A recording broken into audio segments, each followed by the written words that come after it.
Yeah, Dylan! So, how many of you guys know how to swim? Wonderful.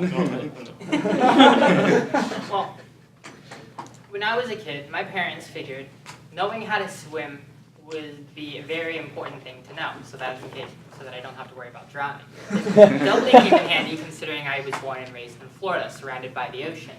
So today I'll be talking to you about my transition into becoming both a land dweller and a water dweller, becoming an amphibian, starting from those lessons that I took as a child to those sessions, field trips to the swimming pool that I had in summer camp, and finally culminating in my time on the swim team at my high school.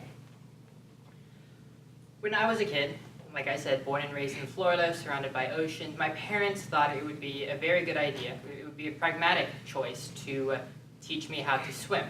So they signed me up for an 8-week session at the local civic center, at the Sunrise Civic Center actually, down in Sunrise, and that was where I learned to swim.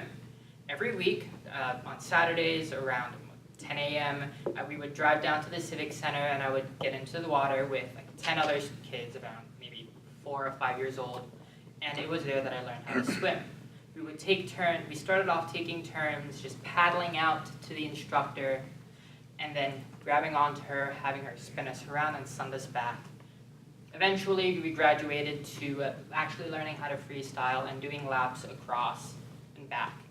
We also learned how to do a backstroke, and the coolest thing that I probably learned was learning how to float on my back. Floating on my back in the water is probably one of the coolest experiences. It feels like you're floating there in the water. It feels very rejuvenating, just lying there, being enveloped by the waves in the water and the coolness of it. Unfortunately, as I grew taller, I kind of started losing that ability to float on my back. My legs started feeling really heavy, and so instead of floating on top of the water, they would slowly sink down as I tried to float, and the rest of my body would go down with it. I'll figure it out someday. After those swimming lessons, I ended up graduating with a little certificate saying, graduating me as a baby dolphin. And eventually, I started attending summer camp down in Sunrise as well, because it was convenient. My mom, who worked down in Sunrise, should be able to drive me down, drop me off, pick me up. And at summer camp, twice a week, they would pack up all the campers and drive them down to the Sunrise Civic Center to swim. Now at that swimming pool, I've had so many amazing experiences with my fellow campers, from playing games of Marco Polo to the very dangerous chicken fighting that everyone discouraged. And even just like, they had a slide that was so much fun. We would go down the slide, a twisty, tubey slide, and slide out into the water. And some days after we decided we were done with the pool, but it was not time to head back yet, we would get out of the water, get out of the pool, dry off, and play a game of pool, because they had a pool table at the Civic Center. Getting out of the pool to play a game of pool. That's kind of fun. So I went on at that summer camp for many years, I want to say 5 or 6, until I started high school.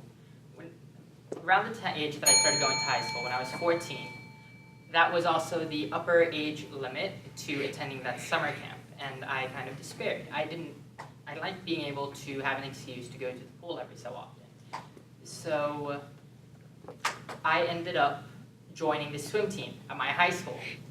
Now the silly thing about FAU High and sports is that our school is very small, right? My grade only had 60 students, the grade before me had 40, the 2 grades before me had 20, 25.